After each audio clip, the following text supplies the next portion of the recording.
Buenas tardes, República Dominicana. Gracias por la sintonía. Buen provecho. La hora de consuelo. Hoy tenemos que iniciar necesariamente el programa felicitando a las Águilas. Señores, vinieron de atrás.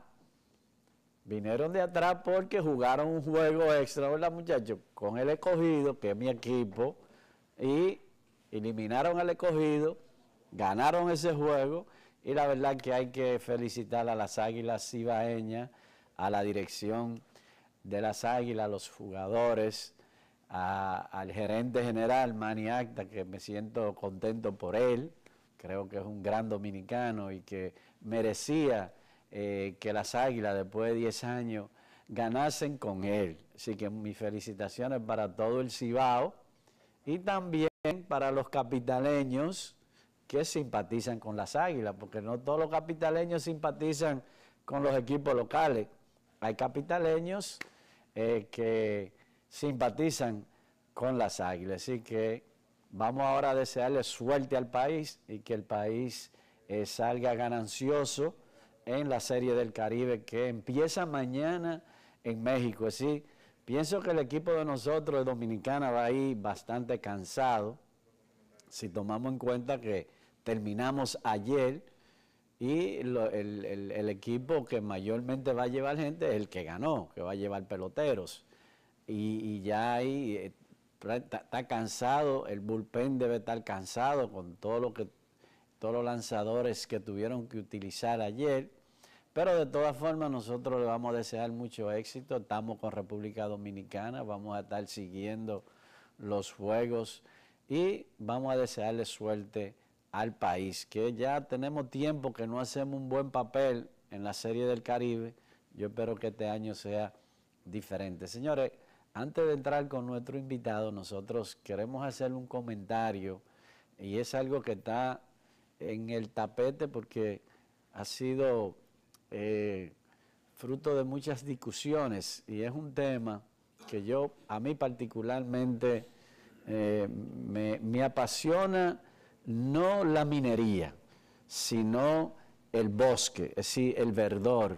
Yo soy un ambientalista natural, porque a mí me fascina el campo, me gusta el bosque, me gusta cuando yo veo una loma despredada, para mí eso me rompe el alma. Yo quisiera ver todo que esté bien sembrado y bien verde. Por eso, en un viaje que hicimos a Lima, nos llamó poderosamente a la atención que un país donde no llueve, una ciudad donde no llueve, donde no tienen drenaje pluvial porque no llueve, sin embargo el verdor que hay en los parques y en las avenidas es una cosa increíble, impresionante. ¿Por qué? Porque ellos utilizan otro mecanismo para mantener, para que le llegue agua a esas plantas para que estén y luzcan en un verdor increíblemente lindo. Es decir, y el comentario nuestro va en función de la mina que está por explotar ahora en San Juan de la Maguana, que es una mina soterrada, y yo creo que la naturaleza nos regala riqueza que nos la puso Papá Dios, y yo pienso que nosotros tenemos que hacer provecho de esa riqueza que nos da el Señor. Ahora, yo sí creo que la cosa hay que hacerla como manda el libro, sí, con todos los estándares internacionales que permitan que el país pueda aprovechar esa riqueza, pero sin hacerle daño a otros sectores. Por eso yo pienso que no es bueno que la iglesia se sectarice en una posición y ni que el gobierno en otra, sino que busquemos soluciones que nos permitan a nosotros explotar esa riqueza, porque para algo nos la pusieron ahí, explotar esa riqueza sin que perjudique la agricultura ni ninguna otra actividad económica. Ahora bien, si es para hacer lo que han hecho en Cotuí y en Bonao, entonces dejemos ese mineral en el subsuelo, porque no es posible que esa riqueza que se puso en ese municipio, entonces el dinero no llegue al municipio. Yo creo que hay que explotarlo, yo creo que sí, pero el dinero debe de quedarse, gran parte del dinero debe de quedarse en el desarrollo de ese municipio. y de la provincia en términos general. Y la parte que le toque al gobierno también debe de retribuírsela no solamente a la provincia y al municipio, sino también a todo lo que es el sur. Es decir, que yo creo en eso, pero vuelvo y repito, creo en eso manejándola bien. Es decir, con los estándares internacionales que nos permitan. Mire, el año pasado nosotros fuimos a Colombia, y en Colombia, que es su fuerte es los minerales, nosotros fuimos a minas que están hoy cerradas, soterradas, y que la usan como un atractivo turístico. Le sacan dinero, venden cosas ahí, y usted tiene la posibilidad de ver cómo se desarrolló esa mina durante su explotación. Es decir, que todo se puede hacer, y yo vi en el subsuelo que había agricultura. Si yo no vi que eso dañó el subsuelo, entonces sí se puede. Ahora, lo que no podemos hacerlo como se ha hecho aquí en el pasado. Y el miedo es ese, que no se vaya a cumplir con esos estándares internacionales y entonces vengan y simplemente la idea es sacarle el mineral y llevárselo. Y entonces que se lo lleve a la provincia y al municipio. No. Vamos a hacer la cosa bien hecha y vamos a invertir el dinero donde debe invertirse. Señores, vamos a hacerle una pausa, no nos cambie, y cuando retornemos venimos con nuestro invitado que está en escena, Valentín Medrano.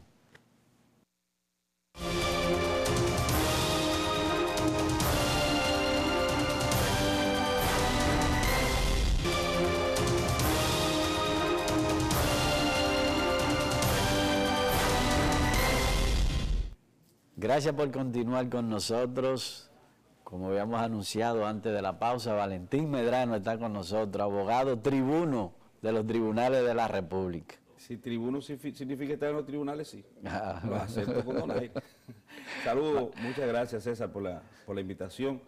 Y a doña Consuelo, que es creo que quinta, sexta ocasión aproximadamente que estamos aquí en la hora de Consuelo sin Consuelo. No, pero está bien, ella no está viendo desde su casa. Sí. Pero es una protesta lo que estoy haciendo. Digo, grata a la compañía de César, pero es una protesta porque doña Consuelo me está viendo. Valentín, vamos a iniciar este programa, esta conversación. Nosotros tuvimos en el programa que hacemos en la noche a Carlos Pimentel, que es de Participación Ciudadana y de Marcha Verde, y él nos decía a nosotros, vamos a ver cuál es tu opinión, de que la prórroga que pidió el magistrado Procurador General de la República demostraba una debilidad en la instrumentación del expediente de Odebrecht. ¿Cuál es tu opinión en torno a eso? No. Yo no tengo el placer, aunque creo que la República Dominicana está quedando en deuda con él, de conocer a Carlos Pimentel Florenzán, que creo que se llama, ese es su otro apellido, que es de Participación Ciudadana y aparentemente es un vocero, uno de los voceros de Marcha Verde. Desde el primer momento nosotros en términos personales consideramos que es plausible todo lo que se haga en la República Dominicana tendente a la consecución de un estadio de transparencia, de pulcritud, de apego irrestricto a las leyes. Eso para nosotros es plausible. Y quien lo haga, pues resulta que para nosotros es una persona que está haciendo un trabajo enaltecedor y encomiable, digno de todo elogio. Ahora bien, yo no sé si él es abogado, pero lo que él dice no guarda relación con el derecho. ¿Por qué no guarda relación con el derecho? Porque el Código Procesal Penal, el legislador en el Código Procesal Penal vertió esos articulados 150 y 151 del Código Procesal Penal para regular lo relativo a ese tipo de extensión procesal del plazo.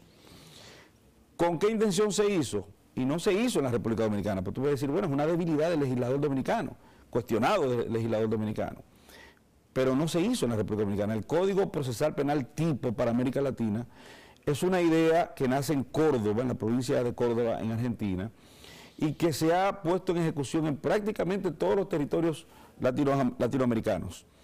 Entonces, el originario y el que ha tenido más éxito después de ese originario, que no digamos que tenga mucho éxito, es el segundo, el de Costa Rica, el que más éxito ha tenido, también tiene esta figura jurídica de la prórroga. ¿Qué significa la prórroga? Un debilitamiento de la acusación. No, bajo ninguna circunstancia. Hay actividades investigativas. Él entendía que en 10 meses, que fue 8 meses fue que se dio, era suficiente tiempo como para tener un expediente bien elaborado. Se ve que tampoco conoce cuáles son las reglas de la complejidad en términos investigativos. Porque el Código Procesal Penal, en el artículo 369, dice cuáles casos pueden ser declarados complejos.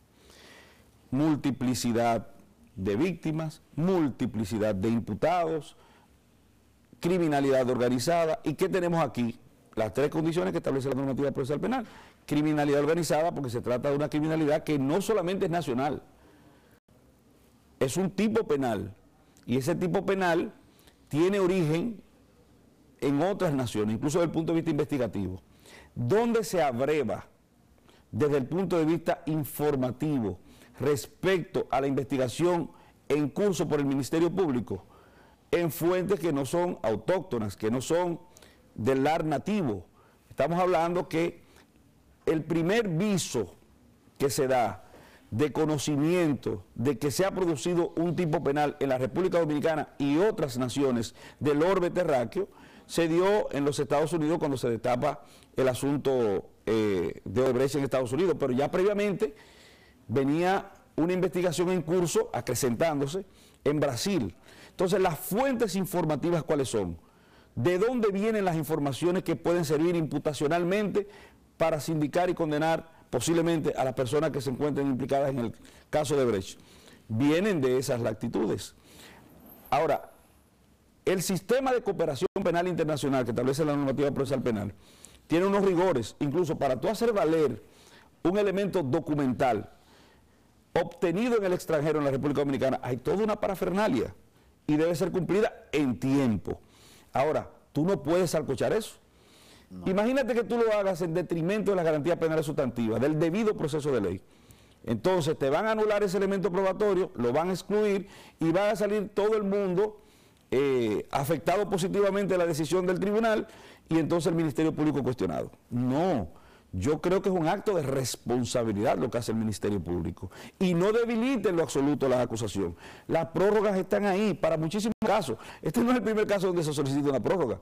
No es ni siquiera el primer caso declarado complejo al que se le solicita una prórroga. Ahora... No, lo que pasa es que es un caso que tiene la atención de todo el mundo. Pero ¿cuál es el mentiz de esa afirmación? Y vuelvo y reitero, yo no conozco al señor Carlos Pimentel Florenzán y creo que está haciendo una labor encomiable, creo que anida en él la mejor de las intenciones. Ahora, yo estoy hablando desde el punto de vista estrictamente técnico. ¿Cuál es el mentir de eso? Todavía en Brasil se está investigando el caso de Odebrecht y ellos nos llevan a nosotros aproximadamente 2 o 3 años y cuidados y más de investigación. Entonces, no podemos decir nosotros que 10 meses es suficiente. Eso es desde el punto de vista investigativo, desde el punto de vista procesal, una incongruencia. Sí, yo pienso, Ángel, yo estoy acostumbrado a estar con Ángel en el escenario todas las noches. Mira, hay otros elementos también que se han traído en el tapete de este problema Odebrecht. Tú decías ahorita un elemento importante para que el ciudadano pueda interpretar, y nosotros nos inscribimos en eso, para nosotros poder entender bien este expediente. A veces uno no logra entender cosas que pasan. Por ejemplo, Estados Unidos inició el proceso, pero Estados Unidos sigue utilizando Odebrecht. Entonces aquí hay muchas voces, con razón o sin razón, que entienden que el gobierno debió de haber roto el contrato, haber interrumpido el contrato que tenía con esa empresa. Sin embargo, en Estados Unidos la empresa sigue funcionando, sobre todo en Miami. Pero también en ese expediente hay unas declaraciones del expresidente Hipólito Mejía que dice que ese expediente se estructuró para que no tuviese éxito en la justicia. ¿Qué tú piensas temo mucho y me duele mucho disentir al presidente Mejía, a una persona a la que yo admiro muchísimo en términos personales y en términos políticos, una persona que ha jugado un papel importante desde el punto de vista político en la República Dominicana, pero disiento en lo absoluto. Mira, por algo que tú decías al principio, en el introducto del programa tú hablabas de lo que quiere ocurrir en San Juan de la Maguana, explotar riqueza que la naturaleza de toda la República Dominicana. En algunas naciones, el vencedor, cuando pasaban conflictos internos o internacionales, o entre naciones, el vencedor destruía todo. Y después se daba cuenta que había destruido, básicamente, lo que era la causa originaria del conflicto incluso. Tú ves, por ejemplo, que aquí, cuando triunfó el contratrujillato, por así decirlo, pues muchísimas esfinges de Trujillo fueron destruidas. Sí, eso ha pasado durante toda en Alemania, Nuremberg fue el lugar oprobioso del Holocausto, donde supuestamente, bueno, la historia lo recoge como tal y lo señala como un elemento de acierto en ese sentido. Los españoles cuando llegaron a Perú destruyeron todo lo del imperio inca. Se aniquilaron en Nuremberg los judíos, pero eso está ahí como un recordatorio. Sí. No se destruyó. Entonces, según el ser humano avanza en términos civilizados, se da cuenta que hay cosas que hay que dejarlas, que permanezcan, cambiarles algunas estructuras, modificarles cosas, reestructurar las relaciones desde el punto de vista jurídico, como hizo los Estados Unidos, que es el mejor referente en todo el tema de Odebrecht. Los Estados Unidos, ¿qué hicieron con Odebrecht? Bueno, pues lo condenaron con un arreglo, plea bargaining, lo conoce Estados Unidos siempre, vamos a acordar. Condenaron, obtuvieron sentencia aquí gananciosa. También hubo una especie de arreglo también. ¿En qué? Con la empresa.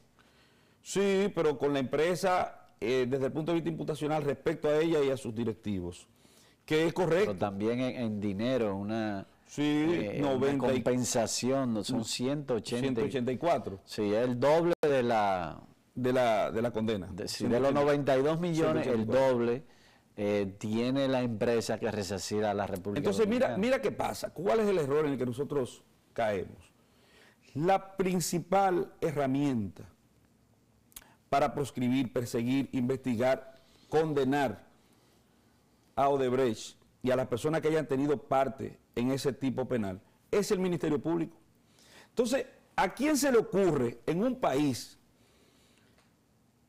civilizado, como somos nosotros, presuntamente? No, ningún presuntamente, hemos avanzado muchísimo, pero vamos a ponerlo en el tamiz de los países más avanzados, desde el punto de vista tecnológico, desde el punto de vista hasta intelectual, desde el punto de vista jurídico, y veremos que eso no se estila. O sea, cómo tú atacas la herramienta que tú tienes, cómo tú tratas de afectar, de cuestionar, de minimizar, de dejar a la entidad que te sirve como herramienta para tú proscribir el delito. Lo que está pasando ahora en Estados Unidos, que el presidente Trump, como tiene una investigación pendiente, quiere desacreditar al FBI, que es el que sustenta la investigación. Pero ya hay incluso complejidades o complicidades del Congreso para salvarle el pellejo a él, en detrimento de la institución que tiene 120 años. Pero Entonces, yo estoy de acuerdo contigo de que no podemos debilitar la herramienta que tenemos para perseguir el caso. Pero el Ministerio Público de la República Dominicana, es verdad que tú puedes decir que desde el punto de vista sistémico, el sistema judicial, que incluye el Poder Judicial y el Ministerio Público, constitucionalmente está establecido así, se tratan dentro de la Constitución de la República como un sistema cohesionado, pero está separado por la Constitución y por las leyes. El artículo 22 del Código Procesal Penal lo separa, las funciones son diferentes. Y uno pertenece al Ejecutivo, que es el Ministerio Público, y el otro es parte de un poder independiente, que es el Poder Judicial. Pero yo he visto con mucho dolor que de repente la gente cree que la corrupción nació hace 10 meses y que los lastres institucionales que tenemos que ponerle, de acuerdo, por lo menos frenarlo un poco. Pero póngale nombre y apellido. Porque, por ejemplo, en el caso del magistrado Jean Alain, que es el actual Procurador General de la República desde hace un año aproximadamente. O sea, ¿qué tú le puedes endilgar como ajuste de su conducta a un acto de corrupción o que él haya actuado tendente a la consecución de un estadio donde la corrupción permee por su fuero o que la impunidad campee por su fuero? No lo pueden hacer. Están presumiendo y están atacando, pero te voy a decir algo. En cuanto a la afirmación hecha por el presidente Mejía, persona, vuelvo y te reitero, a la que yo aprecio y admiro muchísimo, no lleva razón, porque nosotros hemos visto lo que se hizo desde el punto de vista imputacional desde el primer momento. Mira, la primera posición que aquí se esgrimió, tendente a hacer ver un estadio situacional, un espectro de inacción por parte del Ministerio Público o de desinterés hacia la persecución real y efectiva, fue que no se debía hacer acuerdo con Odebrecht. Entonces vino el fiscal general, lo recuerdo como ahora, de Brasil, y aquí manifestó que no había la más mínima posibilidad de conseguir un proceso en la República Dominicana con niveles de éxito si no se negociaba con Odebrecht como lo hicieron ellos. Como hicieron los americanos. Y como hicieron los Estados Unidos, exactamente, como hizo Estados Unidos. Entonces, esa fue el primer, pero después entonces tomamos otro elemento. Ese fue descartado. Ese fue, como dicen en el argot del boxeo, destruido por un nocaut fulminante. Cayó ese primer elemento esgrimido. Después dicen que no van a ser sometidos todas las personas que estén implicadas, que surjan de las investigaciones de Brasil. Bueno, pero Marcha Verde dice que no están todos. Bueno, espérate, pero ¿qué tiene que hacer Marcha Verde? No es un asunto de denuncia, porque tú tienes un papel activo también. Eso es un interés difuso, colectivo. La corrupción es un asunto que puede ser perseguible todavía por intereses particulares. Bueno, pues entonces si usted entiende que no son todos los que están, con responsabilidad y con elementos de prueba, usted le va al Ministerio Público y le está la adición. Mire, yo creo que Juancito Trucupey tiene parte en este tipo penal. Y los elementos de prueba que yo tengo son estos. Porque no vamos a estar tirando una piedra y escondiendo la mano. Es un asunto de responsabilidad. Mira, la función social que desarrolla Marcha Verde, yo en eso contrarío un poco lo que tú piensas de...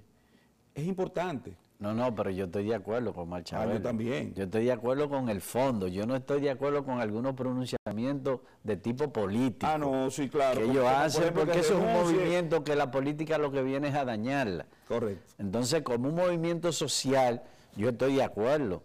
Y que siga, y que después que Marcha Verde logre su cometido, que vengan otros, porque la sociedad necesita este tipo de herramientas para reclamar, para que reclame como sus derechos.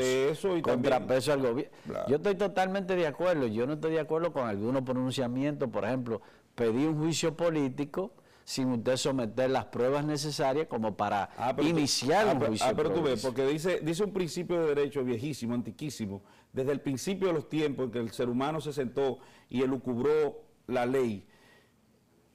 Actor incumbe probatio. Todo el que alega tiene que probar.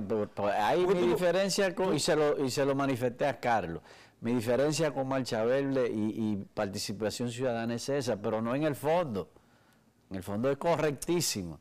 Ahora, en algunos pronunciamientos que yo he escuchado, no he estado de acuerdo, pues uno no tiene que estar de acuerdo con todo lo que representa el movimiento. Pero si vamos al precepto bíblico, no son todos los que están ni están todos los que son.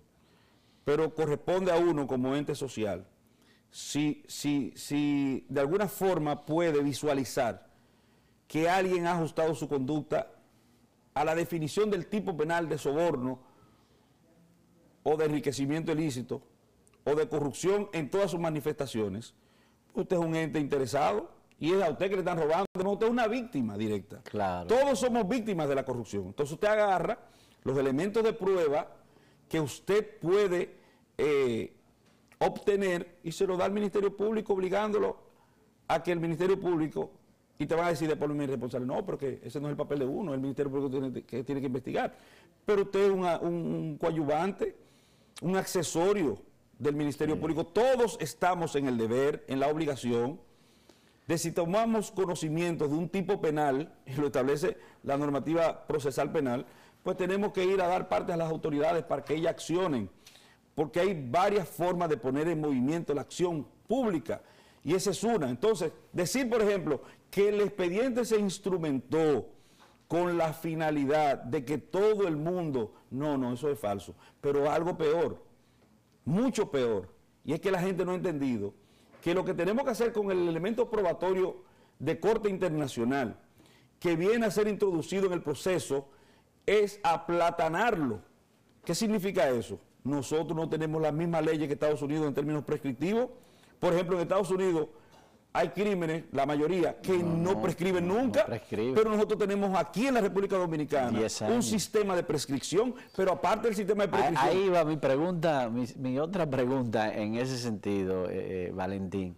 ¿Qué va a pasar con los imputados que ya tienen más de 10 años, que no tienen esas posiciones que supuestamente ostentaban para llegar a... o para lo que se le está acusando? Si no se ha renovado en el tiempo, porque hay una forma de renovar el tipo penal. Pues su inicio fue en el 16. Hay dos tipos de plazos de prescripción, o sea, cuando comienzan a correr los plazos de prescripción. Uno comienza a correr en los tipos penales de corte instantáneo, desde el mismo momento en que se produce.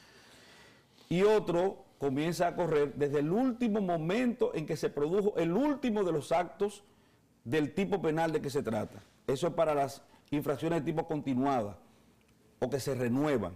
Entonces, se renueva cada vez que hay una acción procesal, una acción punitiva, conexa, se renueva el plazo de prescripción. Por ejemplo, para hablar más claro, si se produce un tipo penal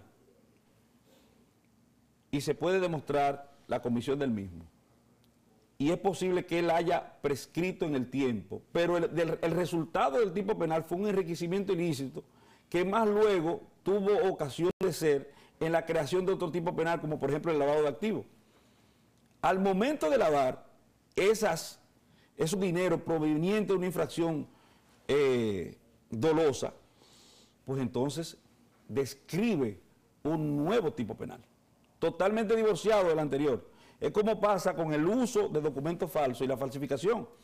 La gente cree que el que lleva un documento falso para hacerlo valer como bueno y válido está cometiendo el tipo penal de falsificación. Y son dos tipos penales totalmente... El que falsifica es el que hace la falsificación. El que falsifica usó tinta, usó papeles, lo que sea, un medio tecnológico para falsear y hacer ver como bueno lo que no es bueno. Entonces es diferente el usuario al que lo prepara. Pero la simple tenencia de un documento falso no tipifica ningún tipo penal. Yo puedo tener en mi bolsillo, por ejemplo, una papeleta de 2,000 pesos, y es el uso jurídico, compra o venta, el que describe el tipo penal de uso. Si tenerlo en los bolsillos no implica un crimen. Bajo ninguna circunstancia. Bajo ninguna circunstancia. Mira, hay que darle un uso jurídico. Otro tema, ya saliéndonos del tema Odebrecht, porque cogimos mucho tiempo y queríamos contigo hablar de todo el sistema judicial. Pero antes, si tú me excusas, la gente tiene que tener fe en las instituciones públicas. Tú has sido un abanderado en la defensa de este procurador, que yo creo que también se ha sido injusto en algunas ocasiones con él. En todas las ocasiones que se le ha cuestionado, se ha sido injusto, totalmente. Y lo digo, mira, me pueden investigar. Yo no tengo en la Procuraduría General de la República ningún tipo de beneficio. Ni lo voy a obtener, ni lo tendré. Incluso, búsquense los procesos que yo llevo a nivel punitivo, que se refuerzan. Por ejemplo, yo tenía un proceso que antes yo entrar tenía un solo fiscal y cuando yo fui me pusieron 9 en contra. 9 en contra. Entonces, yo lo hago con la objetividad y con el amor que se debe tener por las instituciones para que crezcan. Nunca en la vida de esta nación dominicana se había hecho tanto por el Ministerio Público, y te puedo poner todos los ejemplos que tú quieres. Yo creo que el magistrado Procurador General de la República tiene una maestría en administración penal, maestría en Derecho Administrativo Penal, que es novedoso, eso creo que solamente lo dan en Italia y Alemania. pero lo que se ha hecho desde el punto de lo que no se ve, yo soy un observador. Tú le puedes preguntar, Emma, tú busca, no te guíes de mí. Tú vas a la Fiscalía de las Yayas de Asua, debe haber un departamento en las Yayas, un fiscalizador, un juzgado de paz. Y tú le preguntas de su situación antes y después de la llegada del procurador. Porque yo ando investigando, yo estoy todos los días en los tribunales, Por vía de consecuencia, la interacción con fiscales, con el personal administrativo, con el personal auxiliar, es a diario. Y uno cuestiona y pregunta. Yo vengo de Cotuí, antes de ayer, y en Cotuí, en la cárcel pública de Cotuí, pues nosotros interactuamos con el personal de allí. Y te lo dicen, ¿entiendes? Y desde las cosas que no se ven, porque las transformaciones desde el punto de vista internacional no salen a publicitarse por lo regular. No hay forma de hacerlo, sino que caminan de forma hasta desacelerada, porque tienen que ser firmes para fortificarse. Entonces, yo creo que eso es injusto, y a mí las injusticias, todo el mundo sabe cuáles son las posturas que yo he asumido. Iván Lorenzo me enseñó a mí, el amigo que te presenté en estos días, que cuando estés delante de un abuso, ponte del lado del abusado. Siempre ponte del lado del abusado, si lo puedes identificar. Entonces, yo he defendido a muchísimos jueces cuando han sido afectados, llevados al patíbulo público y han sido ajados en su moral y en su accionar. He defendido políticos, he defendido parte del clero. Cuando considero que ha habido una injusticia, me pongo del lado de la persona que es víctima de esa injusticia. Entonces, en este caso, y yo sé que se puede, por asumir una postura como esta, te pueden sacar de contexto incluso sacarte el proceso en lo que tú has participado. Pero tú defendiste tal cosa. Sí, yo soy abogado. Y la gente no quiere entender, por ejemplo, que desde el punto de vista de la interacción en el ruedo judicial, el juez, el fiscal y el abogado interactúan con las personas que uno considera son los enemigos públicos de la sociedad. Y yo interactúo con esa gente, y es posible que lo haya defendido, como también es posible que lo haya acusado, porque nosotros hemos sido también querellantes y actores civiles, o sea, de parte de las presuntas víctimas de los procesos. Ahora, el compromiso de justicia que tú tienes es indistinto del lugar que tú ocupes en el ruedo procesal. Si eres querellante, si eres Ministerio Público, si eres juez, si eres abogado, es indistinto, porque la justicia no son dos ni tres, es una sola. Mira, vamos a tocarle este tema, porque no quiero que pase el programa sin que toquemos este tema, que para mí es fundamental. Hay voces o sectores que piden que tengamos una fiscalía o un procurador independiente.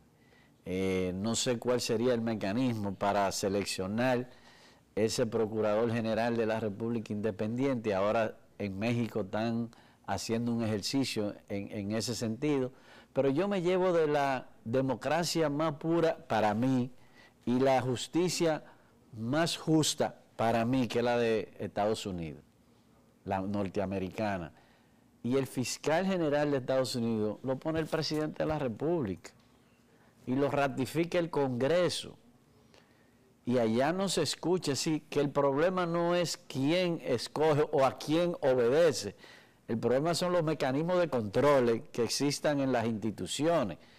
Porque la verdad que a mí el sistema, y tú y yo lo hemos hablado, de antes me gustaba más que el Consejo de la Magistratura. A mí también. A mí me gustaba más porque era más democrático, por lo menos habían 30 personas. 32.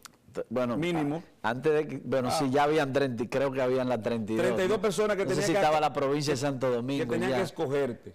Pero 32 o 31, vamos a ponerle, sí. Pero ahora son 9. 9 personas. Entonces, pero además se decía, no, porque el juez impone, pero todos los jueces federales en Estados Unidos, con raras excepciones que hay algunos que son electos, pero en su gran mayoría lo pone el Congreso de Estados Unidos y lo ponen en función del criterio de cada juez. Si lo ponen los republicanos, lo ponen conservadores. Y si lo ponen No quiere decir que sea un activista, sino el pensamiento. Lo ponen conservadores. Si son los demócratas, liberal, lo ponen liberal. Okay. Entonces, eso es lo que se estila en Estados Unidos y allá ha funcionado. Pero vayámonos a aplatanarnos, como dice el pueblo dominicano, y nosotros también, que no estamos al margen, somos dominicanos, y como dominicanos debemos ver y pasar por el tamiz de los dominicanos, el problema dominicano, para bien o para mal, falso o cierto, bien fundado o no. Nosotros tenemos el Poder Judicial, que es supuestamente independiente, los cogen 9, como tú dijiste, los cogen 9. Ahora bien, dentro de las instituciones que han sido auditadas desde el punto de vista de las encuestas nacionales e internacionales, no es justamente el Poder Judicial una de las que saca peores notas. Y es independiente. Desde el punto de vista constitucional, desde la definición de la Constitución de la República, es independiente. Sí. Y cuando tú buscas las notas del Ministerio Público y las notas del Poder Judicial, el Ministerio Público tiene mejores notas que el Poder Judicial y no es independiente. La forma de elección no es el problema. Me gusta mucho la idea de los contrapesos, en el sentido de que pueden haber instituciones, como por ejemplo Marcha Verde, que pueda acompañar el papel, fiscalizar, auditar, transparentar el papel del Ministerio Público, pero es fundamental el papel del Ministerio Público, es protagónico. O sea, tú no puedes desmedrar, y estoy usando mi apellido de alguna forma, ¿verdad? Desmedrar, desmejorar la imagen y atacar la imagen del Ministerio Público cuando es el elemento troncal fundamental para poder conseguir lo que tú dices que quieres conseguir. Sí. Por eso yo, y es una discusión que tengo con algunos amigos, en ese sentido, que yo lo que creo es que tenemos que, aquí hay bastantes leyes ya que se han creado para blindar, si se quiere, la acción pública, sí, lo que es el accionar público, el servidor público, vamos a decir. Por eso yo creo en los mecanismos de controles, más que en quién designa, en los organismos los mecanismos de controles, porque el ser humano, si tú le pones la cosa donde él piensa que puede salir sin ninguna consecuencia, va a tener por lo menos, le va a cruzar por su mente querer hacerlo. Pero si él sabe que los mecanismos de control son tan fuertes que si hace lo mal hecho va a haber consecuencias, entonces se le pone más difícil al ser humano, al que ocupa el cargo, de querer hacer lo mal hecho. Pero claro, porque por ejemplo en la administración pública está la ley 107-3, que te dice a ti cuando una arbitrariedad creada desde el Estado mismo, porque el Estado es normalmente arbitrario. El Estado quiere hacer las cosas como las quiere hacer. Y el Estado es, como dice en los franceses, l'État c'est moi. El Estado es la persona que dirige el Estado, las personas que dirigen el Estado, los ministros, los directores, pero ellos son seres humanos. Claro. Y el ser humano que maneja poder debe ser frenado por la ley. La ley actúa como contrapeso, freno o muro de contención. ¿Por qué? Porque es normal que tú te embebas, que tú te regodees en el poder y que quieras hacer las cosas como si fuera un asunto propio. Que eso es una herencia familiar. Como que fuera una herencia familiar. Yo conozco funcionarios que creen que los puestos lo heredaron y actúan en función de eso. Pero en La Guardia, por ejemplo, 30 días, está votado. ¿Por qué? O sea, tú estás hablando de un derecho fundamental, el derecho al trabajo. Sí. Y de forma volitiva tú puedes afectar una garantía de derechos porque dice la misma Constitución en el 74.2, solo por ley y en los casos en que la Constitución lo permita, pueden ser limitados esos derechos constitucionales. Bueno, Valentín Medrano, gracias por aceptar nuestra invitación. Próximamente estaremos nueva vez con Valentín Medrano. Señores, gracias por la sintonía. Mañana a la misma hora por este mismo canal, La Hora de Consuelo. Gracias y bendiciones y buenas tardes.